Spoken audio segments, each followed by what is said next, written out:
اللہ تبارک و تعالی نے قرآن کریم والفرقان حمید کے اندر ارشاد فرمایا، نماز ادا کریں میری یاد کے لیے، نماز پڑھیں اللہ تعالیٰ کی یاد کے لیے۔ روز محشر کے جاں گداز بود، کل قیامت والے دن جب جان پگھل رہی ہوگی، اولیں پرسش نماز بود، تو سب سے پہلا سوال جو ہے وہ نماز کے بارے میں کیا جائے گا۔ ہر دم خدا را یاد کن، بزرگان دین فرماتے ہیں کہ ہر وقت انسان کو اللہ کو یاد کرنا چاہیے۔ دل ہائے غمگین شاد کن، انسان پریشان حال ہو اللہ کو یاد کریں تو اللہ تعالیٰ اس بندے کی پریشانی کو دور کر دیتا ہے۔ بلبل صفت فریاد کن، اپنے اندر انسان کو ایک بلبل جیسی صفت پیدا کرنی چاہیے۔ مشغول شو در ذکر ہوں، کہ انسان کو ہر حال میں اللہ تعالیٰ کو یاد کرنا چاہیے۔ اگر بالفرض انسان اللہ کو یاد نہ بھی کریں تب بھی اللہ تبارک و تعالیٰ کی ذات ایسی ذات ہے کہ اللہ تعالیٰ کو پتہ ہے کہ میں نے اپنے بندے کو کس طرح اپنے آپ کو یاد کروانا ہے۔ وہ ایسی صورتیں جو ہے وہ بن جاتی ہیں، پھر بھی انسان نے اللہ ہی کی بارگاہ میں آنا ہے تو کوشش یہ کرنی چاہیے کہ ہمیں اللہ تعالیٰ کی بارگاہ میں ضرور حاضری دیں۔ دنیا کے معاملات پیچھے بھی رہ جائیں لیکن اللہ تعالیٰ کو ضرور یاد رکھیں۔ جس طرح کلاس کے اندر ہوتا ہے کہ اگر بچہ نالائق بھی ہو لیکن وہ بچہ ریگولر ہو، حاضری اس کی لگتی بھی رہے تو کچھ نہ کچھ جو ہے اس بچے کے پلے پڑ جاتا ہے، کچھ نہ کچھ اس کو فائد مل ہی جاتا ہے، کلاس کی برکت کی وجہ سے اس کو کچھ نہ کچھ فائدہ ہو ہی جاتا ہے۔ تو یہ تو اللہ تعالیٰ کی بارگاہ ہے کہ انسان جتنا بھی گناہگار کیوں نہ ہو، اگر اللہ کی بارگاہ میں حاضری لگتی رہے، انسان آتا رہے اور عاجزی اور انکساری کے ساتھ اپنی پیشانی اللہ کی بارگاہ میں جھکاتا رہے تو وہ رب ہے جو ایک انسان سے 70 ماؤں سے بڑھ کر پیار کرتا ہے اور محبت فرماتا ہے، اور اللہ تعالیٰ اپنے بندے کو کبھی مایوس نہیں لوٹاتا۔ کہ اللہ تعالیٰ فرماتا وَإِذَا سَأَلَكَ عِبَادِي أَنِّي فَإِنِّي قَرِيبٌ، جب میرا بندہ مجھ سے مانگتا ہے تو میں اپنے بندے کے قریب ہوتا ہوں۔ اجیب دعوت الداعی اذا دعانی، جب وہ مجھ سے مانگتا ہے تو میں اپنے بندے کی دعا کو قبول فرماتا ہوں۔ اگر انسان اللہ سے مانگے اور اللہ سے دعا کرے، اللہ کی بارگاہ میں حاضر ہوں،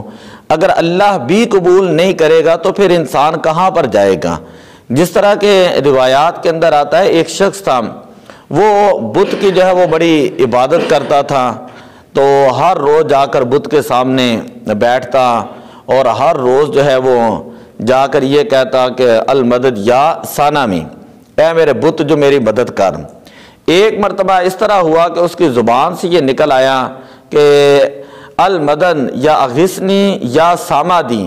کہ اے بے نیاز اور اے پروردگار،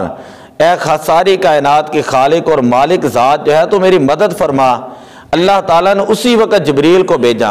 اور فرمایا یہ جو بندہ جو کچھ مانگ رہا ہے نا اس کو فوراً عطا کر دو۔ عرض کی باری تعالیٰ وہ تو ایک بت خانے کے اندر بت کے سامنے بیٹھا ہوا ہے، وہ تو بت سے مانگ رہا ہے۔ اللہ تعالیٰ نے فرمایا ساری عمر اس نے بت ہی سے مانگا ہے، آج اس کی زبان سے میرا نام نکل گیا ہے، اگر اب بھی میں اس کو نہیں دوں گا تو کائنات میں کون اس کو عطا فرمائے گا؟ یعنی ساری زندگی انسان کچھ بھی کرتا رہے لیکن اللہ کی بارگاہ میں آ کر عاجزی کے ساتھ، انکساری کے ساتھ، جب بندہ سادے الفاظ کے ساتھ، اور پھر یہ بھی ایک بڑی بات ہے کہ اللہ کو منانے کے لیے ضروری نہیں کہ کوئی بندہ انگلش کے اندر دعا کرے، فارسی کے اندر دعا کرے یا عربی کے اندر دعا کرے یا کسی لہجے کے اندر دعا کرے، نہیں، آپ تنہائی کے اندر بیٹھ کر بالکل آپ اللہ کی بارگاہ میں بالکل تنہائی کے اندر بیٹھ کر آپ بات کریں، ذہن کے اندر سوچیں، بس زبان کے اوپر بھی نہ لے کر آئیں۔ اب یقین کریں اگر انسان کی نیت سچی ہونا تو اللہ تعالیٰ اس کے جو ذہن کی کیفیات ہیں اللہ تعالیٰ اس کے بارے میں بھی اس کو جو ہے وہ عطا فرماتا ہے۔ حدیث پاک کے اندر آتا ہے کہ میں اپنے بندے کو میرا بندہ میرے بارے میں جیسا گمان کرتا ہے میں اپنے بندے کو ویسا ہی عطا کرتا ہوں۔ اگر کئی لوگ ہوتے ہیں کمزور، یا اللہ مجھے یہ چاہیے، مجھے یہ چاہیے، مجھے یہ چاہیے، اللہ تعالیٰ ان کو وہاں تک ہی رکھتا ہے۔ لیکن جو بندہ اللہ کی بارگاہ میں اور اللہ تعالیٰ سے اس کی شایان شان مانگتا ہے، اس کی شایان شان مانگتا ہے، تو اللہ تعالیٰ اس بندے کو اتنا ہی عطا فرماتا ہے جتنا بندے نے مانگا ہوتا ہے۔ تو اس لیے لوگوں کی کار کوٹھیاں، لوگوں کی ریپوٹیشن دے کر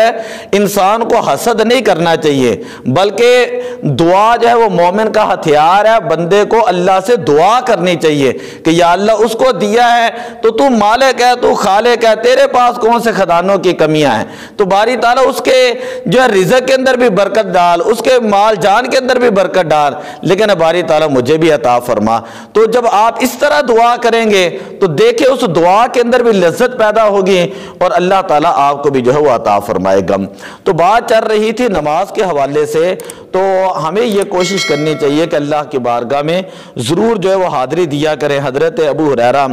رضی اللہ تعالیٰ عنہ سے مروی ہے، فرماتے ہیں حضور علیہ الصلوۃ والسلام نے ارشاد فرمایا،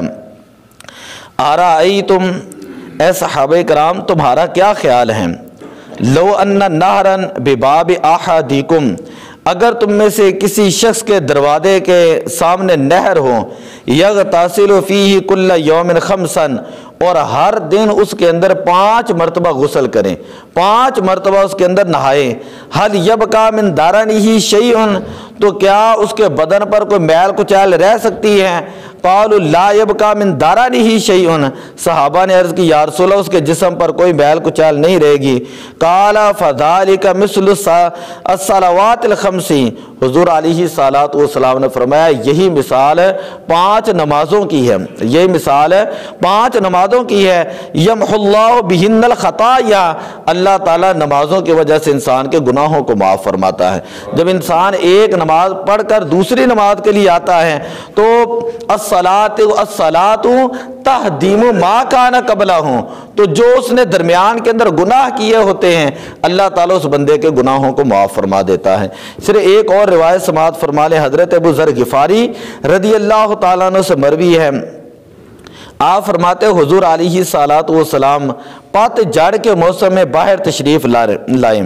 والورق یتحافظ،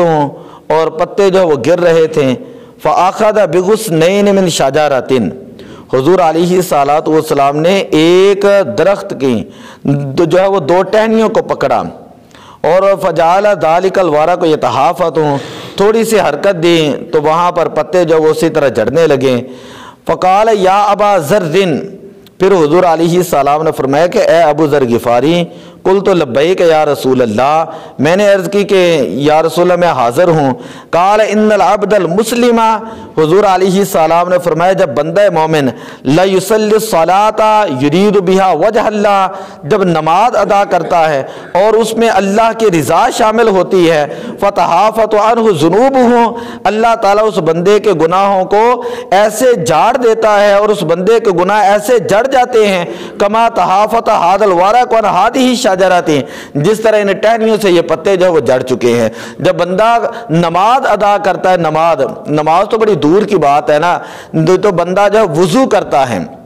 جب اپنے ہاتھوں کو دھوتا ہے تو حدیث میں آتا ہے انسان کے ہاتھوں کے گناہ جو وہ جڑ جاتے ہیں، کلی کرتا ہے تو انسان کے منہ کے گناہ جو وہ جڑ جاتے ہیں، اپنے چہرے پر پانی بہاتا ہے، اپنے سر کا مسح کرتا ہے، حتیٰ کہ اگر اپنے پاؤں کو دھوتا ہے تو انسان کے پاؤں کے گناہ جو وہ سارے کے سارے جڑ جاتے ہیں۔ کتنا وہ اللہ تعالیٰ کریم ہے، کتنا رحیم ہے۔ صرف بات یہ ہے کہ کوئی بندہ اللہ کی بارگاہ میں آئے تو صحیح، اللہ تعالیٰ سے مانگے تو صحیح۔ ہم دنیا کے پاس جاتے ہیں، کبھی ایم پی اے کے پاس، ایم این اے کے ساتھ، اور ہم کہتے ہیں ہمارے بڑے بڑے تعلقات ہیں، کوئی کہتا ہے میرا فوجی کے ساتھ، کوئی کہتا ہے میرا فلاں بریگیڈیئر کے ساتھ تعلق ہے۔ آپ یہ دیکھیں جب بندہ نماز پڑھتا ہے نا اس کا تعلق اللہ کے ساتھ ہو جاتا ہے، جب بندہ نماز پڑھتا ہے اس کا تعلق